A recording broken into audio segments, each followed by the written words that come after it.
இப்போ நம்ம கண எண்கள் பார்த்துட்டு இருக்கோம். அந்த கண எண்களில் என்ன பார்க்கணும்னா, அதாவது ஒன்றுல தொடங்குற எண்கள் எப்படி வரும்னா இதான் பார்க்கலாம்.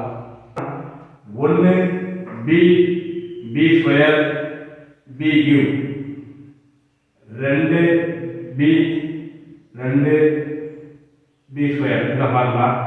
ஃபார் எக்ஸாம்பிள் 12 கியூ,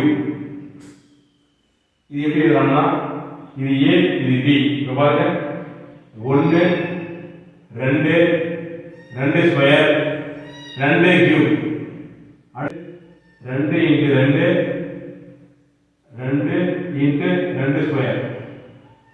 இப்போ பாருங்க 1 2 இது 4 8, அடுத்தது 4 இது 4 4 8. இப்போ பாருங்க 8 12 2 மீதி 1 3 3 4 7 1 1728 இது ஆன்சர். 12 இன்ட்டு 12 இன்ட்டு 12 இதுக்கு என்ன ஆன்சர்னா இது ஆன்சர்.